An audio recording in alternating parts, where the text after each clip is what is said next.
चलिए शुरुआत करा जाए नेक्स्ट चैप्टर की, जिसका नाम है pair of linear equation in two variables. देखना ध्यान से।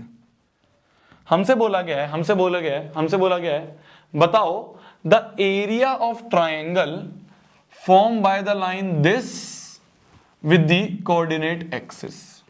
क्या एक लाइन है x by a plus y by b equal to 1।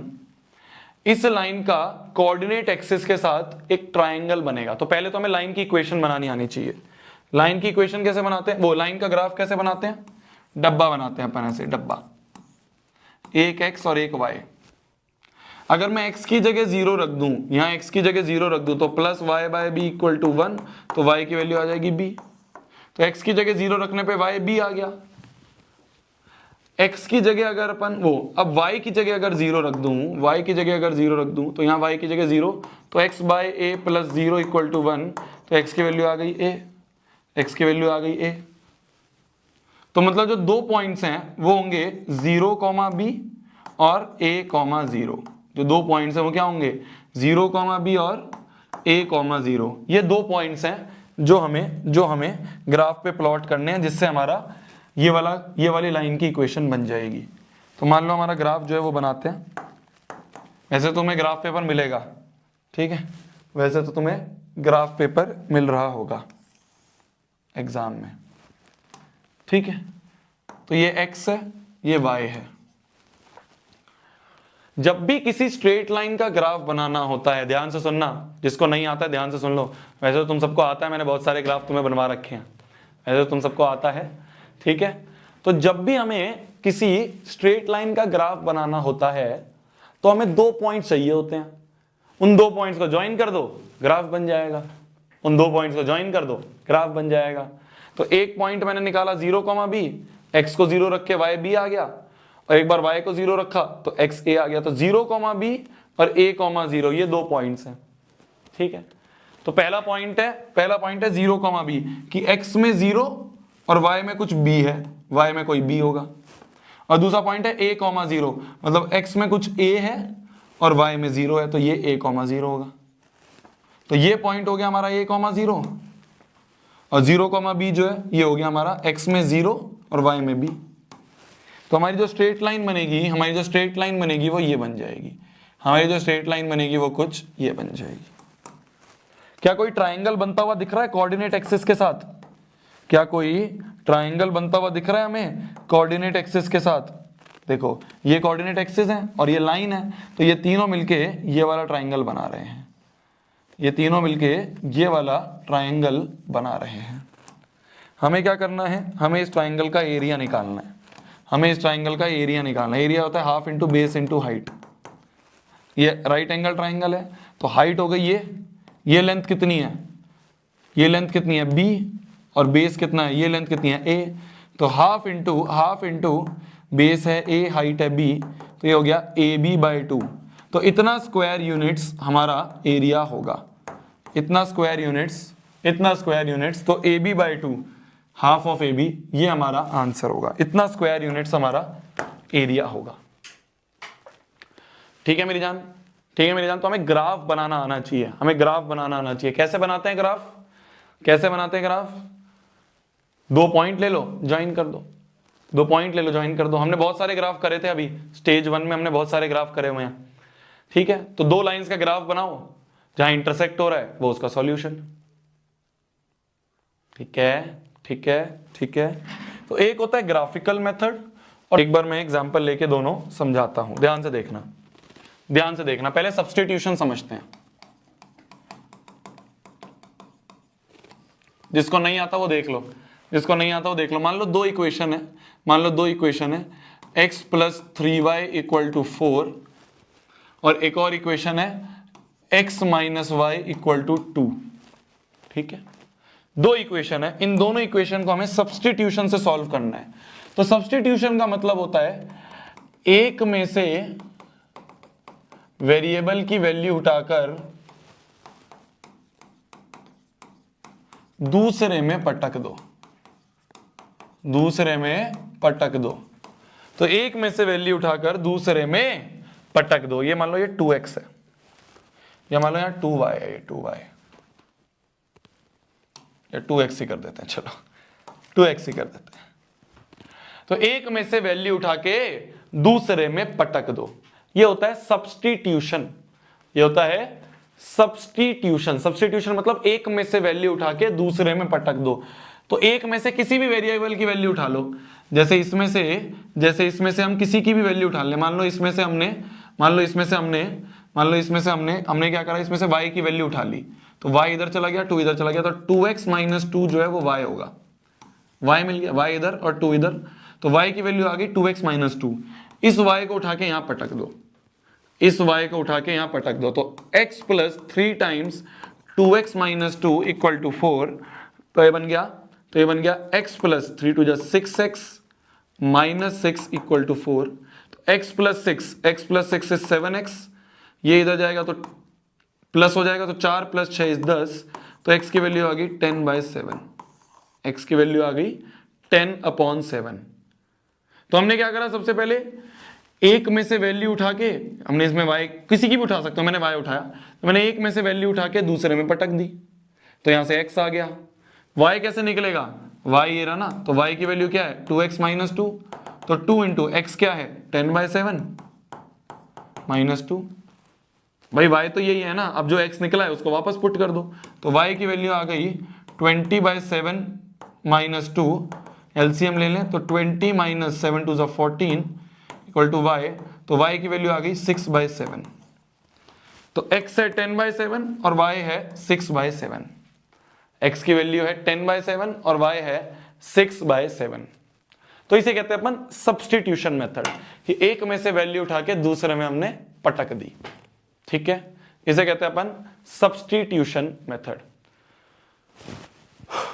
इसे कहते हैं अपन सब्स्टिट्यूशन मेथड। तो 6/7 और 10/7 ये हमारा आंसर आ गया। ठीक है, ठीक है। अब हम सेम क्वेश्चन को, मान लो यही सेम क्वेश्चन है,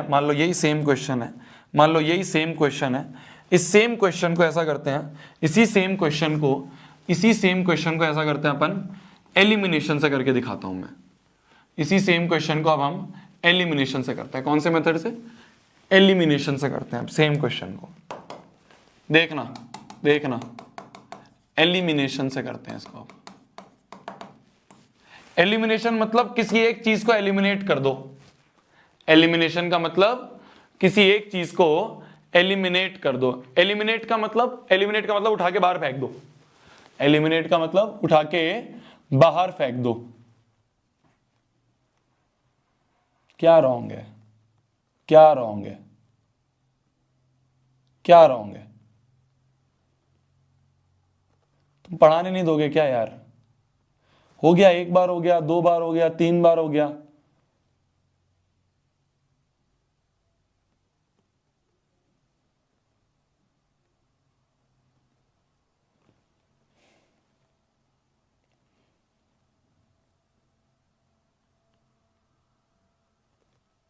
बंद कर दूंगा मैं पढ़ाना, इस तरह से करोगे तो फिर मेरे को क्या है, पूरा फ्लो टूट जाता है ना यार, फ्लो टूट जाता है ना यार।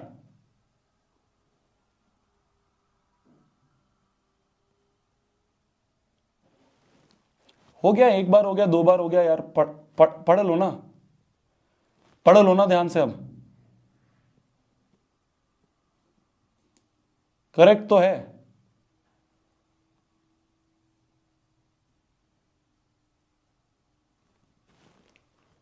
एक बार हो गया, 2 बार हो गया, फिर मैं चैट बंद करवा दूं क्या यार?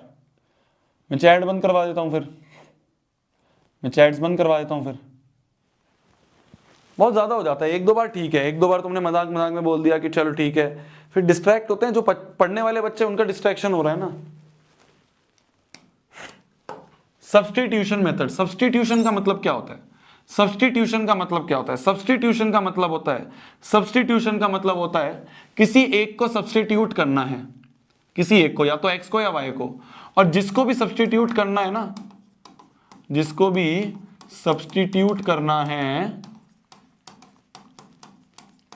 उसके कोफिशिएंट्स बराबर कर दो, उसके कोफिशिएंट्स बराबर कर दो। उसके कोफिशिएंट्स बराबर कर दो। जैसे मान लो मेरी जान ये है 2x minus y equal to 2। ठीक है, ये दो इक्वेशन है। मान लो मुझे x को एलिमिनेट करना है, मेरे को मान लो x को एलिमिनेट करना है। ठीक है, मान लो इस x को एलिमिनेट करना है, तो x का यहाँ कोफिशिएंट 2 है और यहाँ कोफिशिएंट 1 है, मतलब इसको भी मेरे को 2 करना है। भाई जिसको भी एलिमिनेट करना है उसके कोफिशिएंट बराबर कर दो।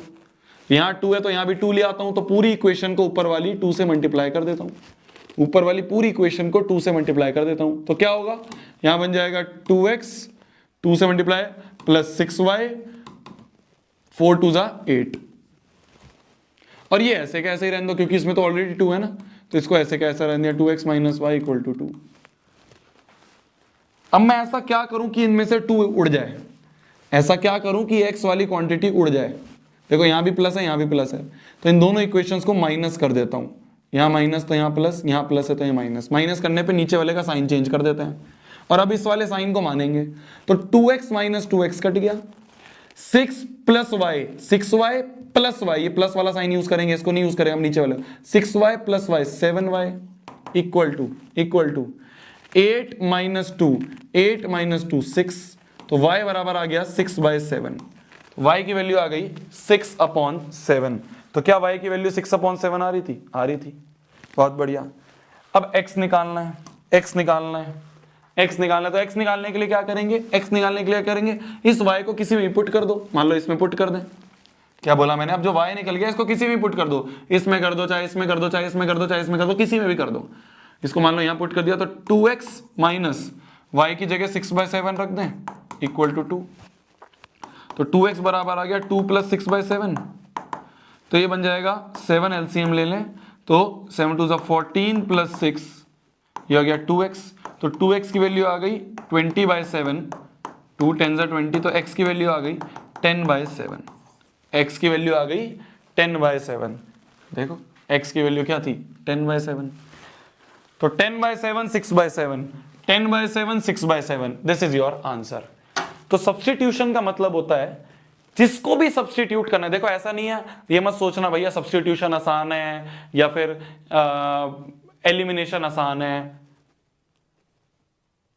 दोनों के अलग अलग अपने यूज केस हैं, दोनों के अलग अलग महत्वपूर्ण है। ठीक है, जब तुम और क्वेश्चंस प्रैक्टिस करोगे तब तुम्हें समझ में आएगा कि यार हर एक के अलग अलग यूज केसेस है। तो एलिमिनेशन क्या होता है, एलिमिनेशन में जिसको भी एलिमिनेट करना है उसके कोफिशिएंट बराबर कर दो, जिसको भी एलिमिनेट करना है उसके कोफिशिएंट्स बराबर कर दो। ठीक है, तो मैंने सोचा x को एलिमिनेट करते हैं, x को एलिमिनेट करते हैं।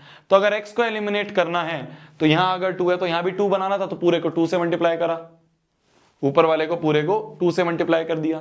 जैसे ही ऊपर वाला 2 से मल्टीप्लाई हुआ तो मैंने देखा 2 2 दिख रहा है, इन दोनों इक्वेशंस को माइनस कर दिया तो y मिल गया, इसको वापस इसमें रख दिया, किसी में भी रख दो, y को इसमें रख दिया x मिल गया, y को इसमें रख दिया x मिल गया। ठीक है, तो ये होते हैं एलिमिनेशन और सब्स्टिट्यूशन मेथड। मैंने बेसिक तुम्हें एक बार रिवाइज करवा दिया, एक बार इसको अब देख लेना। जैसे मान लो ये क्वेश्चन है, इसको हमें सॉल्व करना है, हमें सॉल्व करना है। ठीक है, देखो आप ध्यान से, देखना आप ध्यान से। तो क्वेश्चन हमें दिया हुआ है 0.2x प्लस 0.3y। तो हम क्या करें इसमें से ये जो 0.2x plus 0.3y equal to 1.3 है, ऐसा करते हैं, इसको पॉइंट को हटा दें तो अपॉन 10, पॉइंट को हटा दें तो अपॉन 10, पॉइंट को हटा दें तो अपॉन 10। यहां से 1/10 कॉमन ले लें तो अंदर बन जाएगा 2x plus 3y equal to 13/10, 10 से 10 कट गया, तो इक्वेशन बन गई 2x plus 3y equal to 13। तो ये जो हमें अजीब सी इक्वेशन दिख रही थी, इस अजीब सी डेसिमल वाली इक्वेशन को हमने थोड़ा अपनी सहूलियत के हिसाब से बना दिया। सिमिलरली इसको भी कर देते हैं, तो 0.4x plus 0.5y equal to 2.3 दिया है ना, पॉइंट हटाया नीचे 0, पॉइंट हटाया नीचे 0, पॉइंट हटाया नीचे 0। तो यहां से अपॉन 10 कॉमन ले लें तो 1/10, तो 4x plus 5y equal to आ गया 23/10, ये गया, तो 4x plus 5y equal to आ गया 23। तो अब देखो पहली इक्वेशन ये बन गई और दूसरी इक्वेशन ये बन गई। कैसे करेंगे? या तो सब्स्टिट्यूशन लगाएं कि एक में से वैल्यू उठा के दूसरे में पटक दें, या एलिमिनेशन लगा लें। देखो एक में से वैल्यू उठा के हमें बहुत बड़ा सा वो बन जाएगा। देखो जैसे मान लो यहाँ से अपन सोचें कि भाई यहाँ से अपन सोचें कि अपन ऐसा करते हैं 4x लिख देते हैं 23 माइनस 5y और x की वैल्यू लिख देते हैं 23 माइनस 5y अपॉन 4 और इस 23 माइनस 5y अपॉन 4 को यहाँ रख दें। बहुत बड़ी कैलकुलेशन नहीं बन जाएगी। तो उस कैलकुलेशन को ही आसान करने के लिए सब्स्टिट्यूशन मेथड पैदा हुआ था। उस कैलकुलेशन को ही आसान करने के लिए एलिमिनेशन मेथड पैदा हुआ था। तो सब्स्टिट्यूशन से बहुत बड़ा कैलकुलेशन बन जाएगी। एलिमिनेशन करते हैं, देखो यहां 2 है और यहां 4 है। ऐसा करते हैं इस इक्वेशन को 2 से मल्टीप्लाई करके इसके नीचे लिख देते हैं।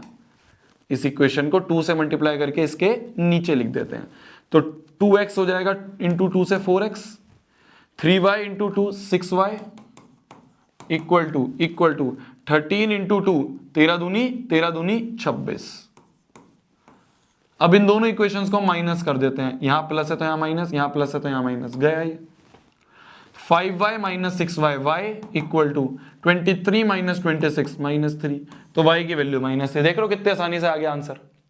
तो इसलिए कभी भी ये मत सोचना सब्स्टिट्यूशन आसान है या एलिमिनेशन आसान है, जो राइट टाइम पे लग जाए। अगर सब्स्टिट्यूशन आसानी से लग रहा है सब्स्टिट्यूशन लगा दो, एलिमिनेशन आसानी से लग रहा है एलिमिनेशन आसानी से लगा दिया।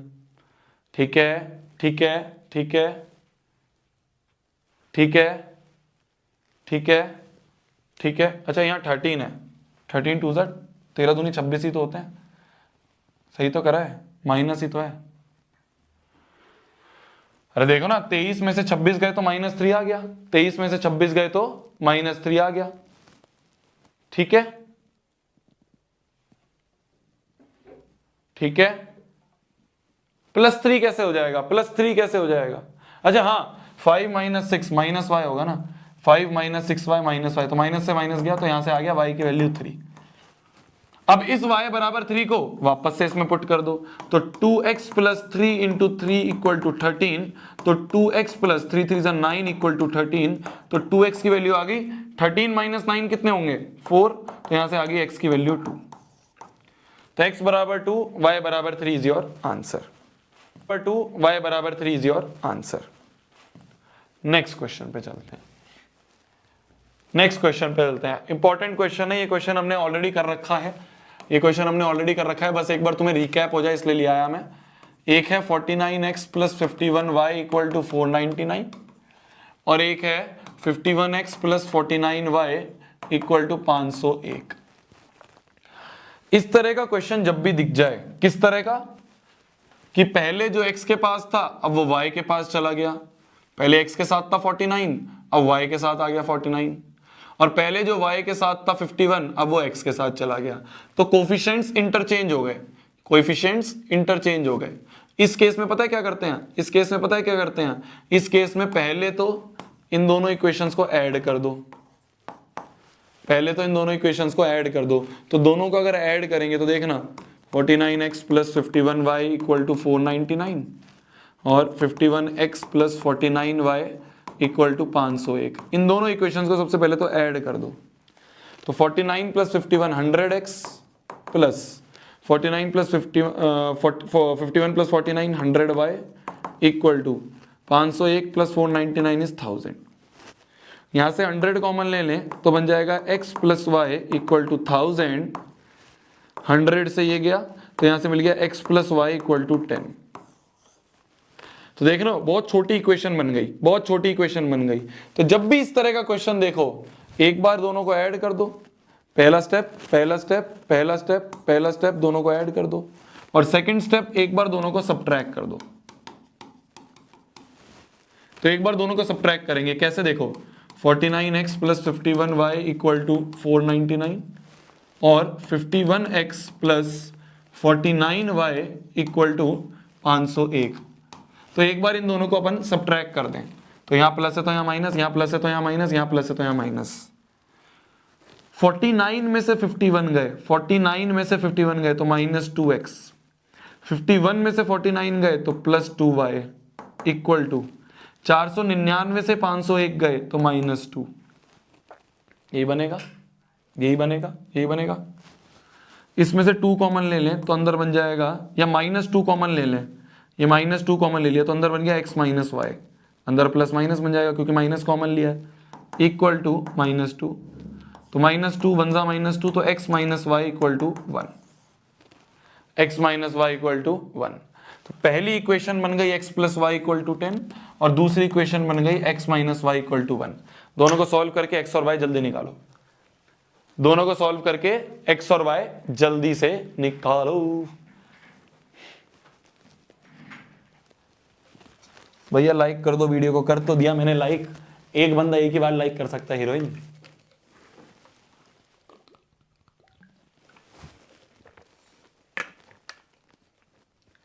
तो जब भी इस तरह का क्वेश्चन आए, जब भी इस तरह का क्वेश्चन आए, जब भी इस तरह का क्वेश्चन आए, तो हमारा काम क्या रहेगा?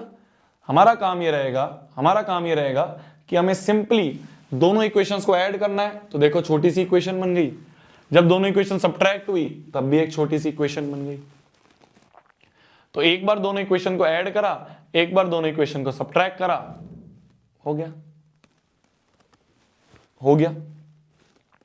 ठीक है जी, ठीक है जी, ठीक है जी, ठीक है जी। एक्स और वाई की वैल्यूज क्या आ रही हैं? एक्स और वाई की वैल्यूज क्या आ रही हैं?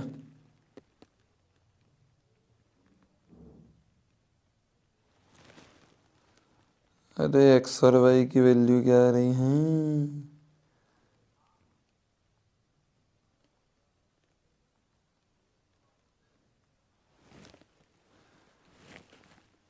क्या आ रही हैं?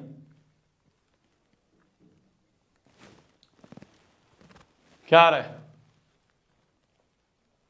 11/2 कॉमा, मैं बताता हूं ना, x माइनस, इन दोनों को अगर हम ऐड कर दें तो देखो x 2x बराबर 11, तो x की वैल्यू आ गई 11/2 और y की वैल्यू, x की वैल्यू अगर 11/2 है तो 11/2 minus 1 that is equals to 9/2। 11/2 comma 9/2 is your answer. तो x की वैल्यू ये है और y की वैल्यू ये है, x ये है और y ये है। ठीक है मेरी जान, ठीक है मेरी जान। तो इस तरह से हम इस तरह का क्वेश्चन करेंगे और ये क्वेश्चन आने के चांसेस बहुत रहते हैं। सीबीएसई को बहुत पसंद है ये क्वेश्चन, सीबीएसई को बहुत पसंद है इस तरह का क्वेश्चन। मान लो ये क्वेश्चन है, मान लो ये क्वेश्चन है, ठीक है, मान लो ये क्वेश्चन है। क्वेश्चन कह रहा है one equation of pair of dependent linear equation is this, the second can be. ये तुम्हारे लिए होमवर्क रहेगा, बस मैं तुम्हें एक हिंट देता हूं। हिंट ये है, डिपेंडेंट का मतलब होता है इनफाइनाइटली मेनी सॉल्यूशंस। डिपेंडेंट का मतलब होता है इनफाइनाइटली मेनी सॉल्यूशंस। अब दिमाग लगाना, एक इक्वेशन दी है, ऐसी दूसरी कौन सी इक्वेशन होगी जो कि इसके साथ इनफाइनाइटली मेनी सॉल्यूशन लगाएगी? ठीक है, होमवर्क, होमवर्क। चलिए चलिए एक और क्वेश्चन करा जाए, होमवर्क। चलिए चलिए एक और क्वेश्चन करा जाए, एक और क्वेश्चन करा जाए। क्वेश्चन बोलता है, क्वेश्चन बोलता है, क्वेश्चन नहीं बोलता है भैया, हम बोलते हैं। क्वेश्चन नहीं बोलता है, क्वेश्चन तो बेचारा शांत रहता है, वो शांत रह के ही दिमाग हिला देता है। तो क्वेश्चन ने बोला है 3 की पावर में x plus y equal to 81 दिया है। जब भी इस तरह का क्वेश्चन आए ना, जब भी इस तरह का क्वेश्चन आए तो क्या करो ना, ये जो बड़ा वाला नंबर है इसके फैक्टर्स निकाल लो। तो 81 के फैक्टर्स क्या होंगे? 3 2 जा 6, 3 7 जा 21, वो है ना, 3 2 जा 6, 3 7 जा 21, 3 9 जा 27, 3 3 जा 9 और 3 1 जा 3। तो ये बन गया 3 की पावर में 4। तो इसको बोल सकते हैं 3 की पावर में 4। तो 3 की पावर में x plus y equal to आ गया 3 की पावर में 4। ऑन कंपेयरिंग मुझे क्या ये लग रहा है कि x प्लस वाई बराबर 4 होगा। ऑन कंपेयरिंग हमें दिख रहा है x प्लस वाई बराबर 4 होगा। मान लो एक ये है, क्या है, 81 की पावर में x minus y equal to 3 है। 81 क्या है? 3 की पावर 4। 81 की जगह 3 की पावर 4 लिखा ना, तो 3 की पावर में 4 into x minus y equal to 3। यही होता है ना कि 3 की पावर में 4, 81 को क्या लिख दिया, 81 को लिख दिया 3 की पावर 4, 81 को लिख दिया 3 की पावर 4। ये क्या हो जाएगा, ये 4 इससे मल्टीप्लाई हो जाएगा, तो 3 की पावर में 4x minus 4y equal to 3 हो गया। ये 4 दोनों जब भी पावर होती है आपस में मल्टीप्लाई होती है तो मल्टीप्लाई हो जाती है, ऐसे मल्टीप्लाई हो गई पावर। तो 3 की पावर में 4x minus 4y equal to 3, यहाँ 3 की पावर ये है, यहाँ 3 की पावर 1 है, तो ऑन कंपेयरिंग क्या मेरे को 4x minus 4y equal to 1 मिल रहा है, क्या मेरे को 4x minus 4y equal to 1 मिल रहा है। मेरे को क्या निकालना है, no solution, infinity many solution या सॉल्यूशन।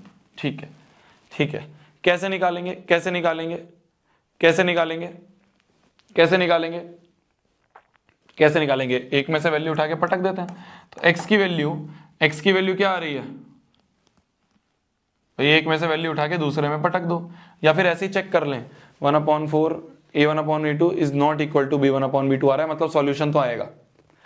a1/b2 b1/b2 के बराबर नहीं आ रहा है, मतलब एक सॉल्यूशन मिलेगा। अब वो सॉल्यूशन देखो, नो सॉल्यूशन और इनफाइनाइटली मेनी सॉल्यूशन वाला तो केस गया, क्यों, क्योंकि a1/a2 है 1/4 और b1/b2 है 1 में -4, तो ये नॉट इक्वल है, और नॉट इक्वल वाला मतलब यूनिक सॉल्यूशन। अब वो यूनिक सॉल्यूशन क्या होगा, वो निकालना है। तो यहां से x की वैल्यू है 4 माइनस वाई, ये उठा के यहां पटक दो, तो 4 times 4 minus y minus 4y equal to 1, तो ये आ गया 4 4 16 minus 4y minus 4y equal to 1, तो यहां से आ गया 8y इक्वल टू 15, तो y की वैल्यू आ गई 15/8। क्या y की वैल्यू 15/8 दी हुई है, ये देखो ये दिया हुआ है, y बराबर, ये टाइपिंग थोड़ा अजीब सी है, ये दिया है 17/8 मिक्स फ्रैक्शन, तो ये क्या होगा 8 दूनी 16, 8 दूनी 16, 8 दूनी 16 होगा, 8 दूनी 16 प्लस 7, 16 प्लस 7 कितने हो गए 33, 33/8, तो y की वैल्यू है 33/8। तो इसने तो y की वैल्यू 33/8 दी हुई है, पर मेरी y की वैल्यू क्या आ रही है 15/8 आ रही है, 15/8 आ रही है, मतलब ये वाला ऑप्शन भी नहीं होगा।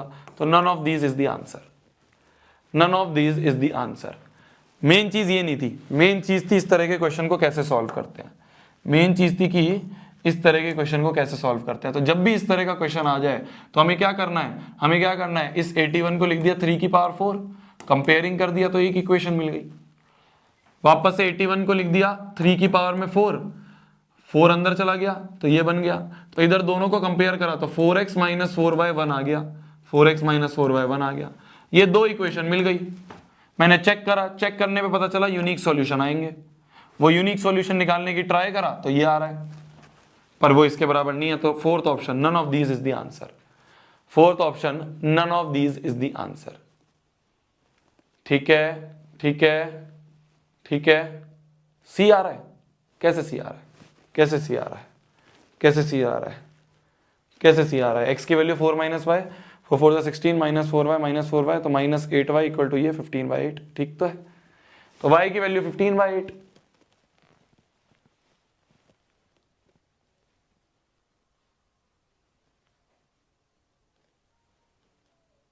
क्या 2 होगा, क्या 2 होगा,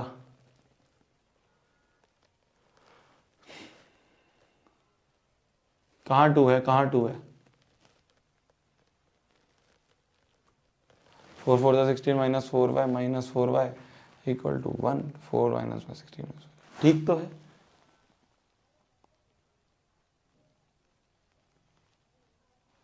क्या 2 होगा,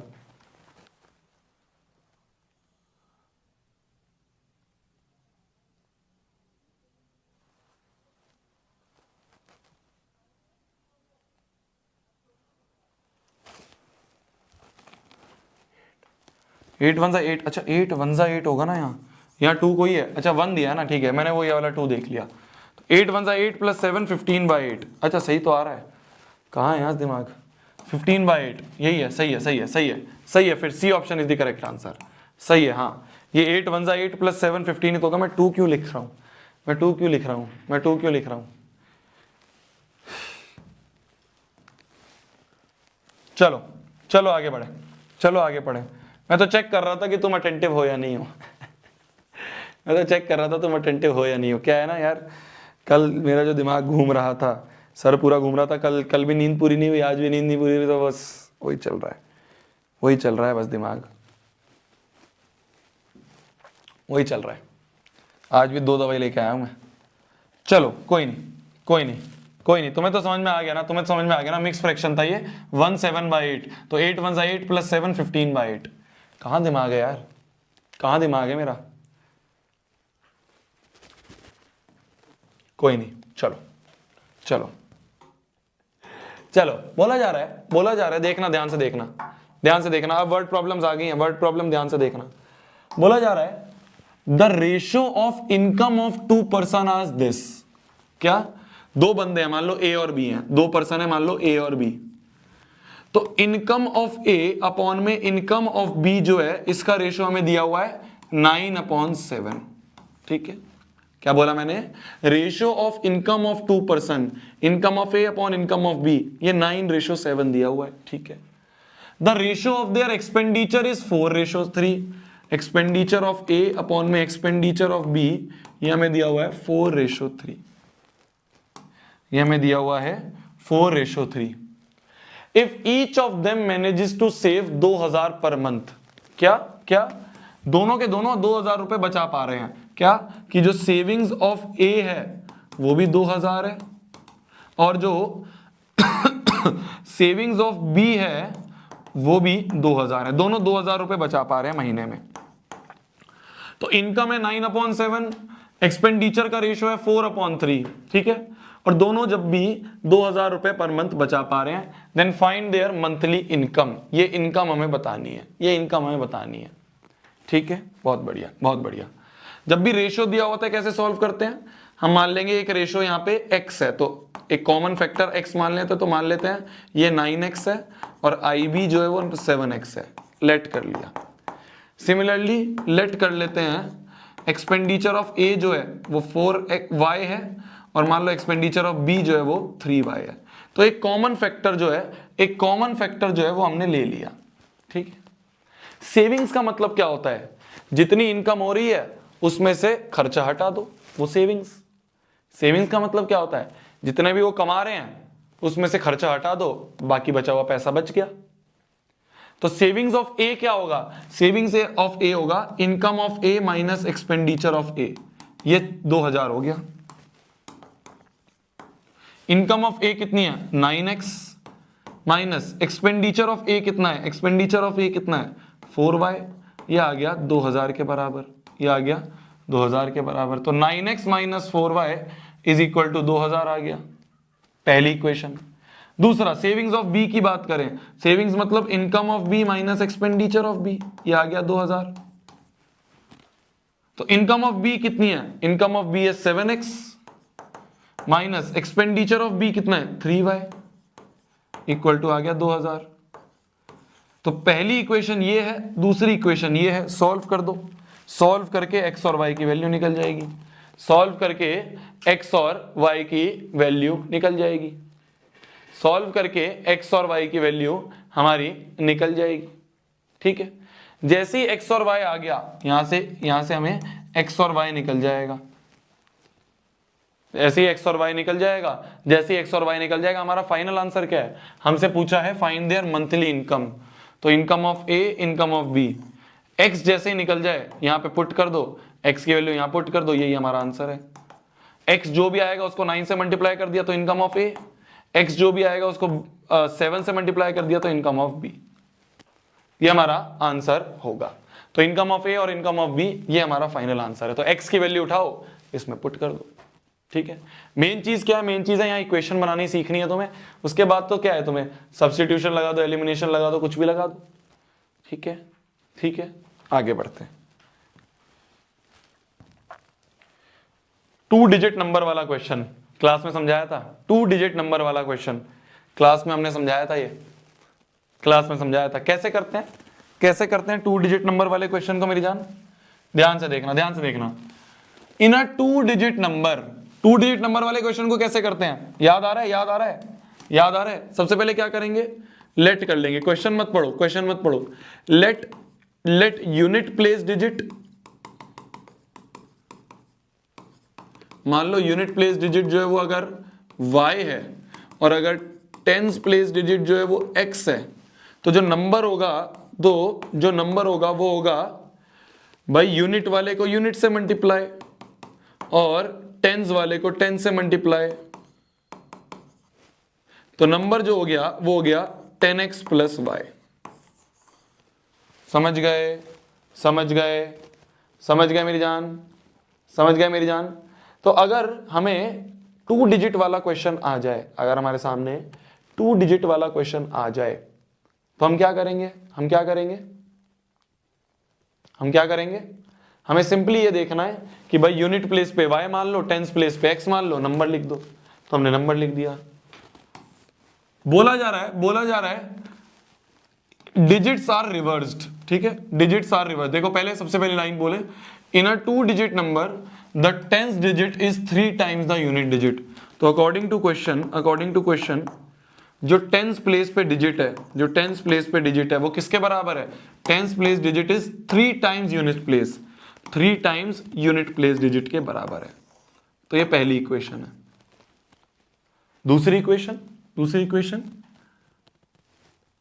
when the number is decreased by 54 the digits are reversed, है ना, डिजिट्स को क्या कर दिया? रिवर्स कर दिया। देखो डिजिट्स रिवर्स हो गई, मतलब डिजिट्स रिवर्स मतलब जो पहले यूनिट पे था अब वो टेंस पे चला जाएगा। तो यूनिट पे अगर y था तो अब वो टेंस पे चला जाएगा, तो टेंस पे अब y चला जाएगा, और टेंस पे अगर x था तो अब वो यूनिट पे चला जाएगा।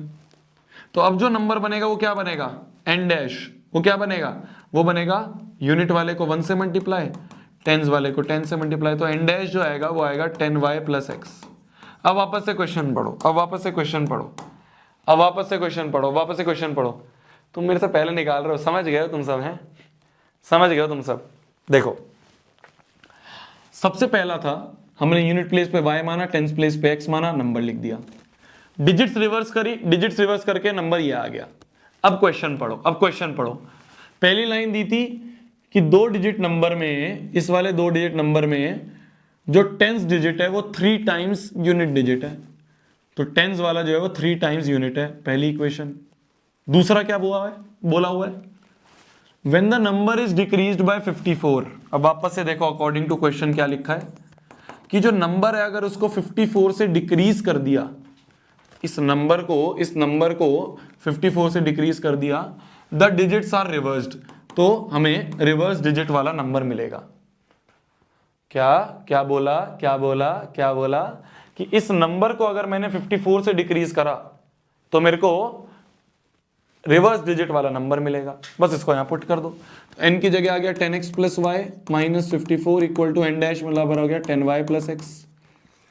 ये 10y इधर ले जाएं और ये x ले जाएं, तो 10x और ये x इधर जाके माइनस x हो जाएगा, तो 9x plus y minus 10y, तो माइनस 9y इक्वल टू ये 54 उधर जाके प्लस 54 हो गया। 9 कॉमन ले लें तो x minus y equal to 54।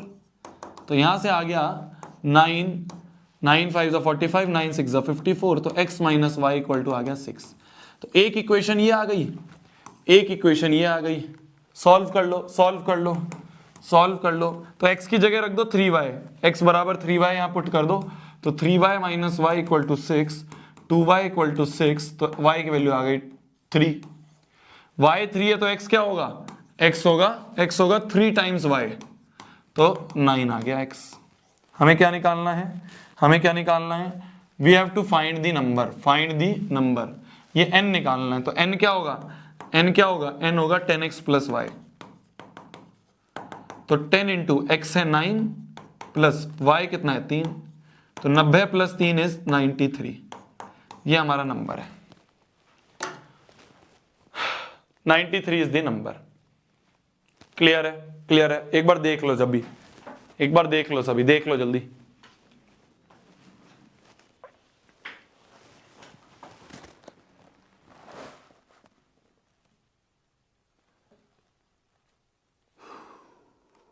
देख लिया?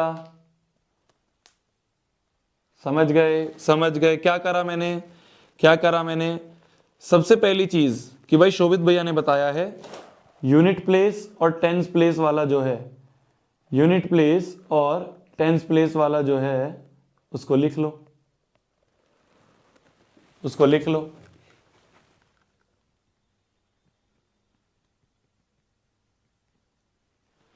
ठीक है, तो सबसे पहले क्या करा, यूनिट प्लेस वाले को y मान लिया, टेंस प्लेस वाले को x मान लिया, है ना, नंबर लिख लिया, डिवर्स करके ये नंबर मिल गया। फिर क्वेश्चन पढ़ा, एक रिलेशन दिया x बराबर 3y और एक बोल रखा है कि नंबर में से अगर 54 माइनस कर दो तो n डैश मिल जाएगा।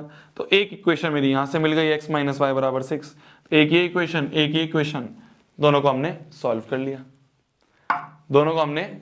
लिया, अब देखना भैया थक गया हूं, भैया बहुत हो गया है। तुमसे यार तो मेरे को थका होना चाहिए, क्यों है? तुमसे यार तो मेरे को थका होना चाहिए।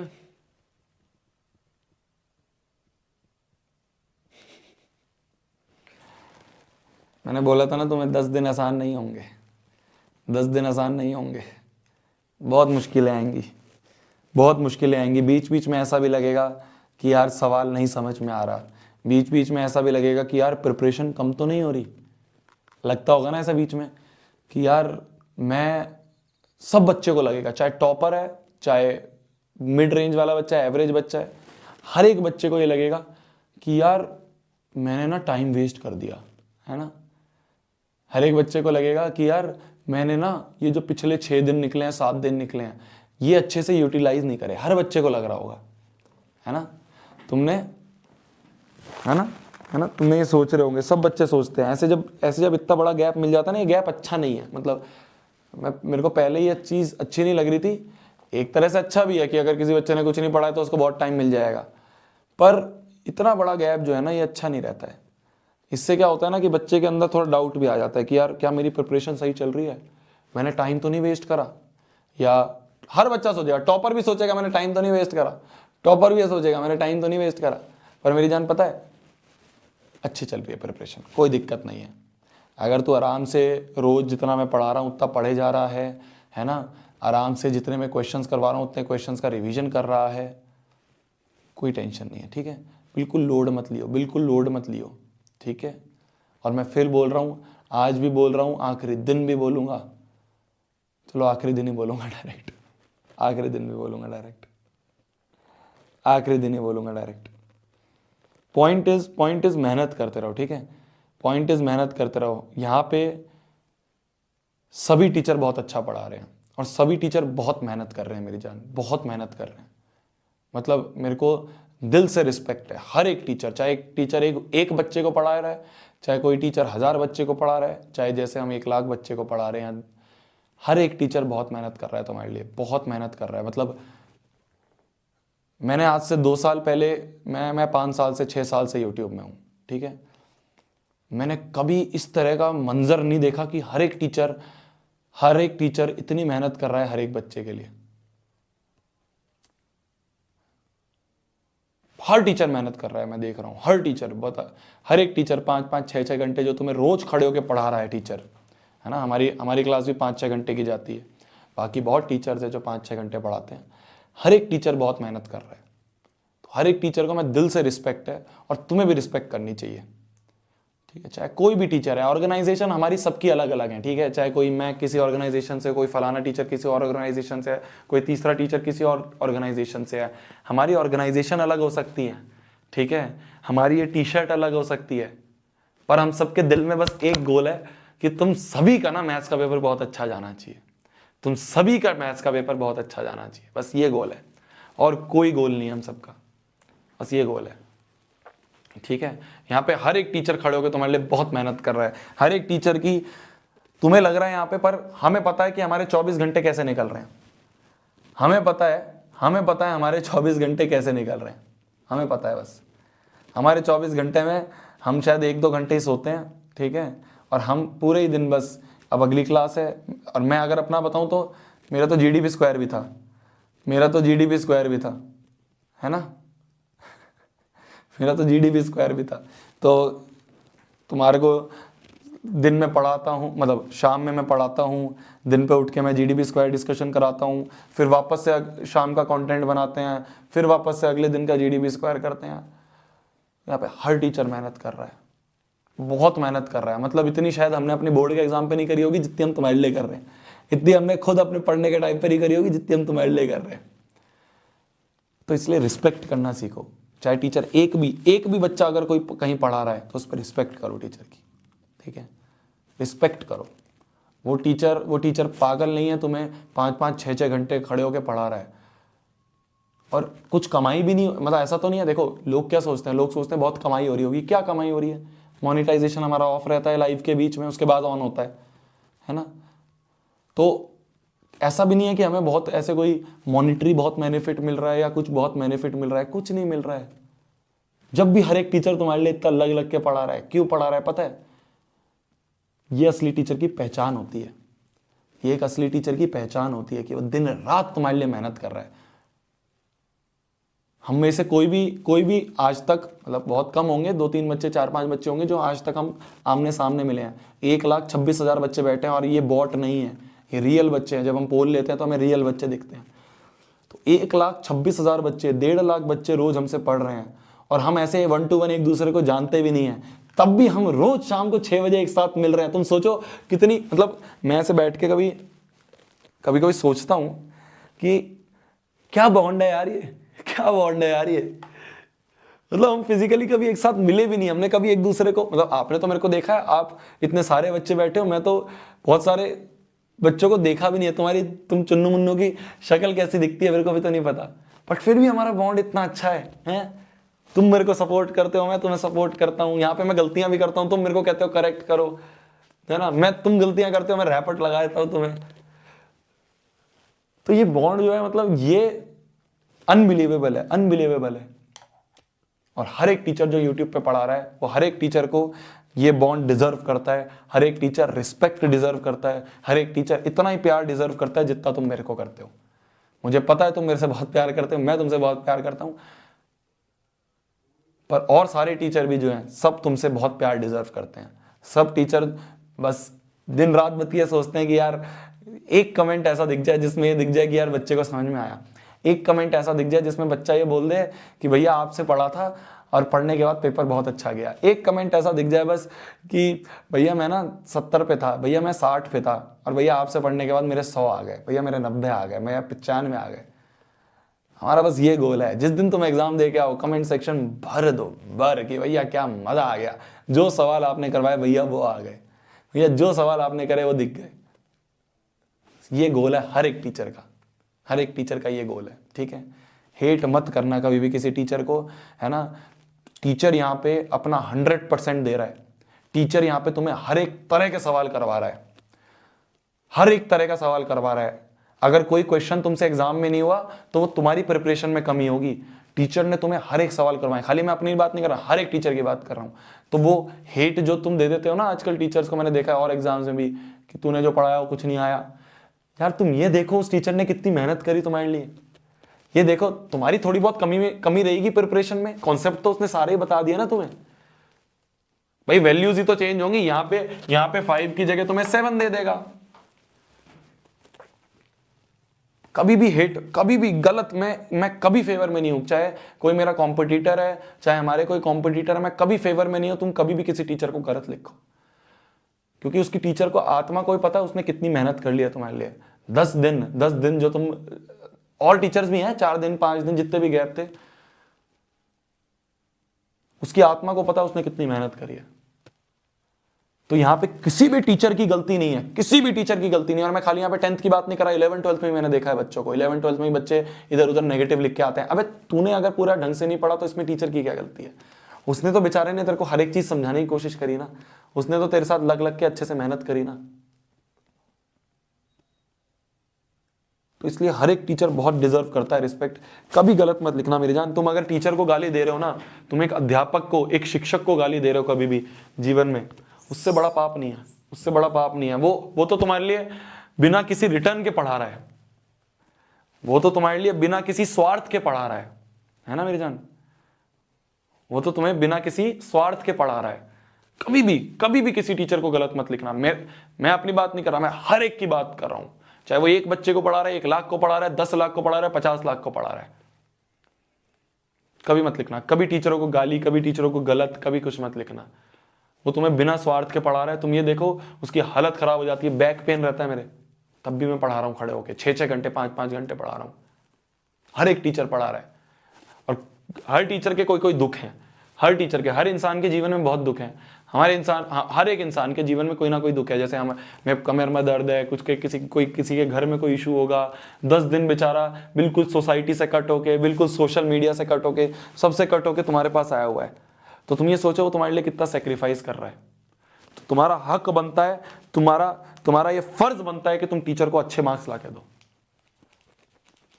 तुम्हारा ये हक नहीं बनता कि तुम टीचर को आके बाद में ये कहो कि तूने जो पढ़ाया वो नहीं आया। ऐसे बोल देते हैं काफी बच्चे। मेरी जान, उसने सब पढ़ाया, तेरे को सब पढ़ाया, 10 दिन लग के, 4 दिन लग के, 5 दिन लग के, सब पढ़ाया उसने। वो तेरी कहीं पे प्रिपरेशन पे मिस्टेक रही होगी जो तेरे से क्वेश्चन नहीं हुआ, कॉन्सेप्ट उसने सारे करवाए। और ये मैं हर टीचर के लिए बोल रहा हूँ, मैं खाली अपने लिए नहीं बोल रहा, मैं खाली नेक्स्ट टॉपर्स के लिए नहीं बोल रहा, मैं हर एक के लिए बोल रहा हूँ, क्योंकि यहाँ पे बहुत सारे बच्चे बैठे हैं, तो मैंने सोचा ये एक अपॉर्चुनिटी है, सब बच्चों को कुछ अच्छी चीज समझाऊं। चलिए बोला जा रहा है the area of rectangle gets reduce by 9 square units. ध्यान से पढ़ना, फोकस करो commandos. Area of rectangle get reduce by 9 square units, अगर उसकी लेंथ को हमने 5 से कम कर दिया और ब्रेथ को 3 से इंक्रीज कर दिया। ठीक है, अभी नहीं समझ में आ रहा, कोई बात नहीं। ये देखो हमें फाइनली क्या निकालना है, हमें length and breadth of rectangle निकालना है ना। ठीक है, इसी को एज्यूम कर लेते हैं, फिर एक एक करके एक लाइन बाय लाइन चलेंगे। मान लो लेंथ x है और मान लो ब्रेथ जो है वो y है। क्या बोल लिया मैंने कि लेंथ जो है वो x है और जो ब्रेथ है वो मान लो y है। अब एक एक करके क्वेश्चन, एक एक करके लाइन को पढ़ते हैं, एक एक करके लाइन को चलते हैं। देखो क्वेश्चन ने क्या बोला है, और एरिया क्या होगा, अगर लेंथ ये है तो एरिया क्या होगा, x इंटू वाई होगा एरिया। ठीक है, तो लेंथ x है, y अगर ब्रेथ है तो एरिया क्या होगा, लेंथ इंटू ब्रेथ मतलब x इंटू वाई होगा। अब क्वेश्चन देखते हैं, बोला जा रहा है area gets reduce by 9 square units, कि जो एरिया है, एरिया जो है, जो नया एरिया है, अब ध्यान से देखना, वापस से पढ़ो, कंफ्यूज नहीं होना। Area of the rectangle get reduce by 9 square units, कब if its length is reduce by 5, तो अगर लेंथ जो है वो पिछली वाली से 5 कम कर दें, and breadth is increase by 3, और जो ब्रेथ है वो पिछली वाली से अगर 3 इंक्रीज कर दें, तो अगर लेंथ को 5 से डिक्रीज कर दें और ब्रेथ को 3 से इंक्रीज कर दें, तो अब जो एरिया बनेगा, एरिया मतलब लेंथ इंटू ब्रेथ, अब जो एरिया बनेगा वो 9 स्क्वायर यूनिट्स कम होगा, रिड्यूस्ड हो जाएगा 9 square unit from the previous one. तो अब जो नया एरिया बनेगा वो प्रीवियस से 9 स्क्वायर यूनिट कम होगा। क्या समझे मेरी जान? तो बोला जा रहा है कि अगर इनिशियली लेंथ x थी, ब्रेथ y था, तो एरिया xy होगा। अब बोल रहे हैं अगर लेंथ को कम कर दें, ब्रेथ को बढ़ा दें, तो जो एरिया है, ये एरिया क्या होगा, ये 9 से कम हो जाएगा, ये 9 से रिड्यूस हो जाएगा। और एक और केस दिया है, if we increase the length by 3, अगर लेंथ को 3 से इंक्रीज कर दें, x में 3 ऐड कर दें, और ब्रेथ को क्या कर दें, ब्रेथ को 2 यूनिट से इंक्रीज कर दें, तो अब जो एरिया बनेगा, अब क्या एरिया होगा, x plus 3 into y plus 2। अब जो एरिया होगा वो क्वेश्चन के हिसाब से क्या हो जाएगा, then the area is increase by 67 square units. तो अब जो एरिया है वो इनिशियली अगर xy था, तो अब जो एरिया है वो xy प्लस 67 हो जाएगा। xy प्लस 67 हो जाएगा। ठीक है। Then find the breadth and length. बस यही हमारी इक्वेशन है। तो अगर इनिशियली x लेंथ थी, y ब्रेथ थी, तो एरिया xy होगा। बाद में क्या हुआ, लेंथ हो गई x माइनस 5, ब्रेथ हो गई y प्लस 3। तो क्वेश्चन ने बोला है कि अब जो एरिया होगा, एरिया क्या होता है, लेंथ इंटू ब्रेथ, तो क्वेश्चन ने बोला है अब जो एरिया होगा वो पिछले एरिया से 9 कम होगा। पिछले एरिया से 9 कम होगा। और अगर लेंथ को 3 से बढ़ा दो, ब्रेड्थ को 2 से बढ़ा दो, तो जो एरिया है वो 67 से बढ़ जाएगा। एरिया जो है वो 67 से बढ़ जाएगा। बस इसको कैलकुलेट करें तो, इसको मल्टीप्लाई करें तो क्या होगा, xy plus 3x minus 5y minus 15 equal to xy minus 9। xy term गई तो देखो 3x minus 5y equal to, ये माइनस 15 इधर जाके प्लस 15 हो जाएगा, तो प्लस 15 माइनस 9 इज 6। पहली इक्वेशन ये बन गई। इसको अगर सॉल्व करें तो x into y xy plus 2x plus 3y plus 6 equal to xy plus 67। ठीक है, xy वाली टर्म गई तो 2x plus 3y equal to 67 में से 6 गए तो 61। तो एक ये इक्वेशन है, इन दोनों इक्वेशन से हम x और y निकाल सकते हैं, यही हमारा आंसर है। इन दोनों इक्वेशन से हम x और y निकाल सकते हैं, यही हमारा। चलो ये वाला क्वेश्चन देखें, ध्यान से देखो। बोला जा रहा है half of the difference of two numbers is 2। हमें फाइनली क्या निकालना है? जब भी क्वेश्चन में कंफ्यूज हो ना, ये देख लो पूछा क्या है, फाइंड दी नंबर्स। 2 नंबर्स पूछे हैं, तो मान लो let numbers are x and y। ठीक है, जब भी कंफ्यूज हो ना, जैसे इसमें भी हमने देखा इतना बड़ा क्वेश्चन था, इतने बड़े क्वेश्चन में कुछ समझ ही नहीं आ रहा है, तो पहले ये देख लो कि पूछा क्या है। लेंथ और ब्रेथ पूछिए ना, मान लो लेंथ और ब्रेथ, फिर क्वेश्चन को पढ़ो तो आ गया समझ में। ऐसे ही हमने इसमें करा, कि हमें क्या निकालना था, हमें नंबर्स निकालने थे, तो हमने मान लिया नंबर्स x और y हैं। अब देखो half the difference of two number is 2, तो half the difference of two number, ये हमें 2 दिया है। ठीक है, और क्या दिया है, the sum of greater number. अच्छा, एक ग्रेटर होगा एक स्मॉलर होगा, तो इसमें से मान लेते हैं x is greater than y। ये मैंने मान लिया x is greater than y। ठीक है, x y अगर नंबर थे तो मैंने मान लिया x is greater than y। Question ने फिर से बोला है, अकॉर्डिंग टू क्वेश्चन अगर देखें, सम ऑफ ग्रेटर नंबर किसके साथ सम, ग्रेटर नंबर का किसके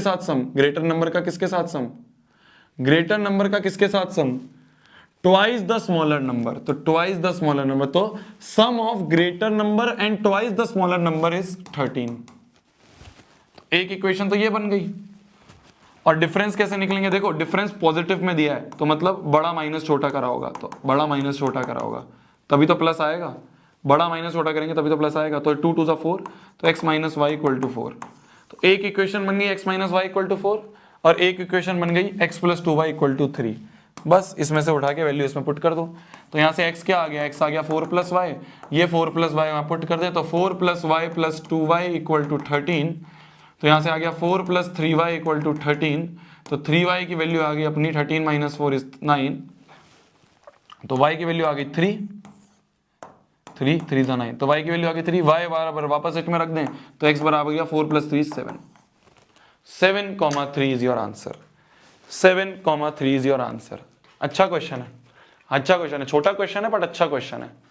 बच्चे कंफ्यूज हो जाते हैं कि भैया कौन सा स्मॉलर कौन सा बिगर, किसी को भी मान लो उस हिसाब से आंसर कर लो।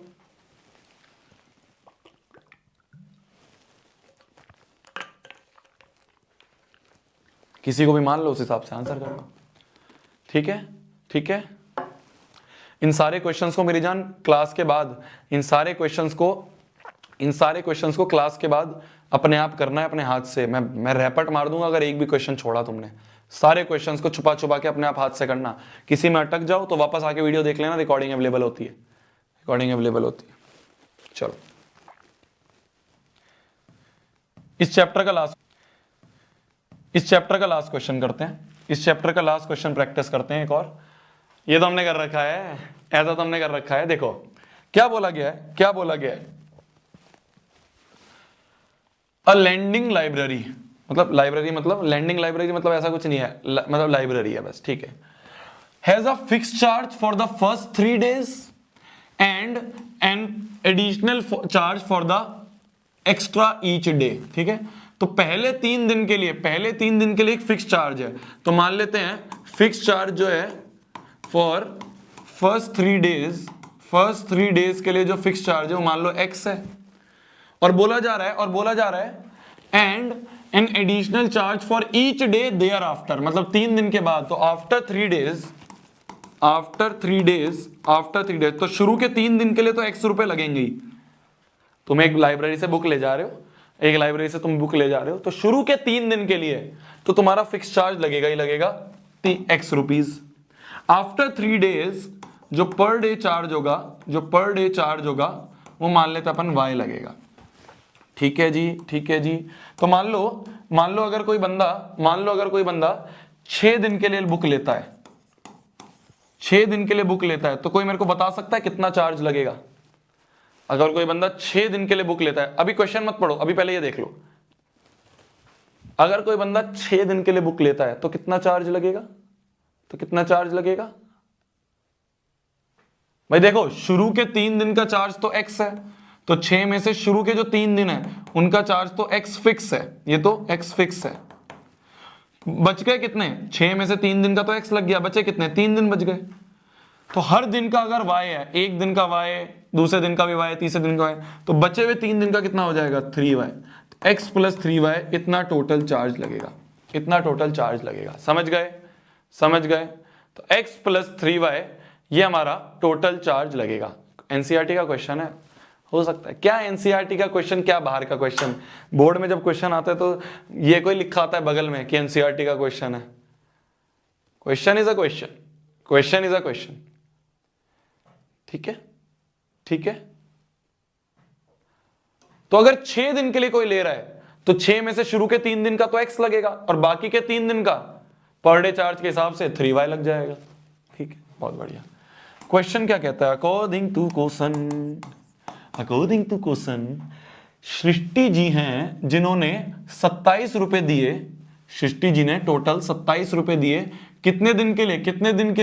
7 डेज के लिए। तो सृष्टि जी जो हैं उन्होंने टोटल 27 रुपए दिए कितने दिन के लिए? 7 डेज के लिए। तो 7 में से शुरू के 3 दिन का, भाई टोटल कितने डेज थे? टोटल 7 डेज के लिए रखा। तो 7 में से शुरू के 3 दिन का चार्ज तो x है, बच गए कितने? 4 दिन। तो 4 दिन का कितना होगा? 4y। x प्लस 4y ये आ गया 27। इनकी दोस्त है रेखा जी, तो रेखा जी ने टोटल कितने रुपए दिए? 21 रुपए दिए। तो रेखा जी ने टोटल 21 रुपए दिए कितने दिन के लिए? 5 दिन के लिए, 5 डेज के लिए। 5 में से शुरू के 3 दिन का चार्ज तो उनका x लगा होगा, बचे कितने? 2 दिन। भाई 5 में से 3 दिन का x लगा, 2 दिन का पर डे चार्ज के हिसाब से 2y लग गया। तो x प्लस 2y आ गया 21। तो रेखा जी की इक्वेशन ये है, सृष्टि जी की इक्वेशन ये है, x और y निकल जाएगा। यही तो निकालना है। क्या फाइंड करना है? Find the fix charge x and additional charge per day y। ठीक है। पेड बाय देम मतलब दोनों के बताने हैं, मतलब इसने 4y दिया तो 4y बता देना, इसने 2y दिया तो 2y की वैल्यू, x और y निकल जाएगा आंसर। तो फिक्स चार्ज निकालना है और दोनों ने कितना एक्स्ट्रा दिया, तो x निकल जाएगा, y निकल जाएगा। दोनों ने कितना एक्स्ट्रा दिया? इसने 4y एक्स्ट्रा दिया, ये बोला ना additional charge paid by them, तो दोनों ने कितना एक्स्ट्रा दिया, तो y जो निकलेगा 4y इसने दिया, 2y इसने दिया। ठीक है। तो 3 आंसर पूछे इन्होंने, 3 आंसर पूछे, ध्यान से समझना। 3 आंसर पूछे। पहला क्या है? फिक्स चार्ज, तो फिक्स चार्ज तो x है, ये आंसर हो जाएगा। और additional charge paid by them, तो एडिशनल सृष्टि ने कितने दिए? सृष्टि ने एडिशनल 4y दिया, और रेखा जी ने कितने दिए? एडिशनल रेखा जी ने 2y दिया। तो फिक्स चार्ज तो है x, ये आंसर होगा। सृष्टि जी ने 4y दिया y की वैल्यू, और रेखा जी ने y की वैल्यू लग के 2y आंसर दिया। ये तीनों आंसर है।